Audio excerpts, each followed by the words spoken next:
जय जय रघुवीर समर्थ। भावी पूर्ण कृपा गुरो मजवरी, प्रार्थित भावे तुला। वारी सर्वरिष्टने उनिलया, सम्मोह जो वाढला। अज्ञानांधजनासी मुक्त करुनी, शांतीपदी बैसवी।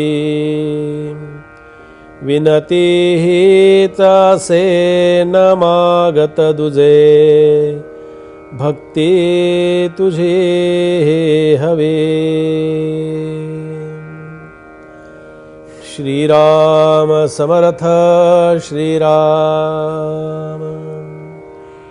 शुद्ध उपदेशाचा निश्चयो, सायोज्य मुक्तीचा निश्चयो। मोक्ष प्राप्तीचा निश्चयो, बोलिलासे श्रीराम। श्री समर्थांच्या दासबोध ग्रंथातील पहिल्या समासाचं चिंतन आपलं सुरू आहे। आणि या पहिल्या समासाच्या चिंतनामध्ये समर्थांनी भक्ती या मार्गाचं प्रतिपादन आपल्या समोर ठेवलेलं आहे की भक्ती हा अंतःकरणातला फार मोठा अशा प्रकारचा देवाशी जोडला जाणारा धागा, ज्याला भक्ती असं म्हणतात। अंतःकरणातल्या धाग्यानं, अंतःकरणातल्या त्या प्रेरणेनं भगवंताशी नातं जोडायचं आहे।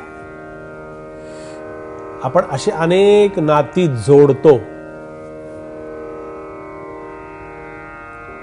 पण जोडलेली नाती टिकतात का?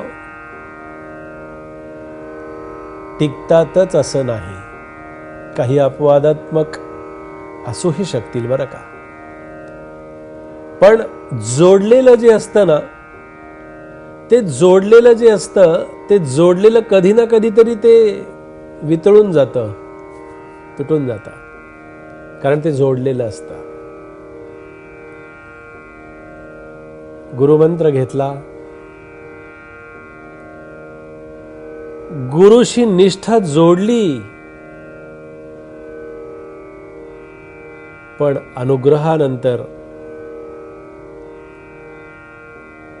गुरूंच्या वरती माझी जेवढी निष्ठा राहायला पाहिजे ते निष्ठा कमी पडली आणि जोडलेलं गुरुनिष्ठेचं नातं तुटून गेलं। गुरुकृपा आणि गुरूंचा आशीर्वाद पचवणं, टिकवणं आणि गुरुकृपेला अखंड अखंड पात्र राहणं सगळ्यात पात्रांना जमतं असं नाही।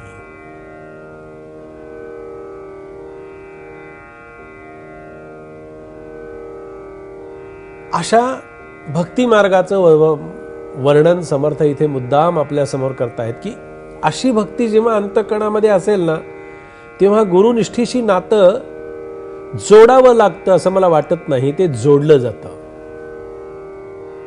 अखंडपणानं जोडलं जातं। गुरूंच्या विचारांचा प्रभाव आणि गुरूंच्या विचारांची शक्ती ही सुद्धा संक्रमित होण्यासाठी किंवा ते मिळण्यासाठी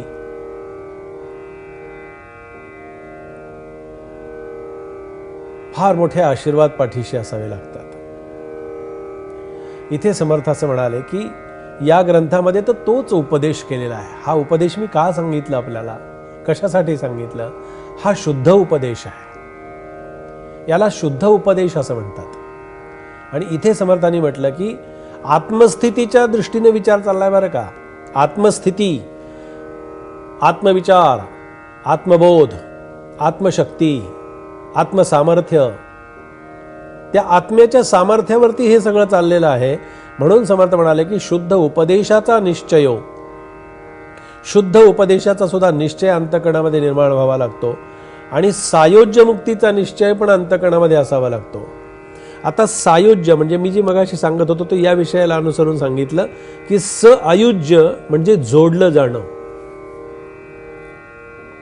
सुरुवातीला सगुणाच्या आधारानं भक्ती जोडायची आहे हे नक्की आहे, पण जोडलेली भक्ती जी आहे ती जोडलेली भक्ती ही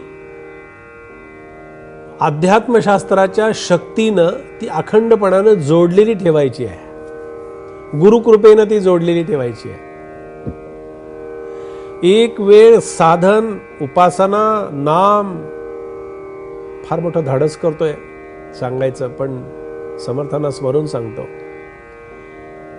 हे कमी झालं तरी चालेल, पण निष्ठेपासून दूर जाऊ नका. कारण निष्ठा ही आधी केलेल्या भक्तीचा परिणाम आहे. निष्ठा संपली, निष्ठा तुटली, निष्ठा मोडली, केलेला परमार्थ हा पाण्यामध्ये वाहून गेला. शुद्ध उपदेशाचा निश्चय, सायोज्य मुक्तीचा निश्चय, ते सआयुज्य म्हणजे मला भगवंताशी नातं जोडायचं आहे, अखंडपणानं जोडायचं आहे, नुसतं नाही टिकून ठेवायचं आहे. आणि मोक्ष प्राप्तीचा निश्चय काय आहे तो मला अनुभवायचा आहे. मोक्षप्राप्तीचा अनुभव मला अभ्यासायचा नाही आहे. मोक्षप्राप्ती मला कुठे अशी नुसती बघायची नाही आहे. मोक्षप्राप्ती मला अनुभवायची आहे. आणि ते अनुभवणं काय असतं या समर्थ चिंतनातून आपल्याला आत्मसात करायचं आहे. या समर्थ चिंतनातून आपल्याला अभ्यासायचं आहे. या समर्थ चिंतनातून आपल्याला आपल्या परमार्थाची दिशा आणि मार्ग त्या पद्धतीनं त्याचं मार्गक्रमण करायचं आहे. आणि त्यासाठी हे समर्थांचं समर्थ चिंतन आज आपण इथे श्रवण केलेलं आहे. जय जय रघुवीर समर्थ.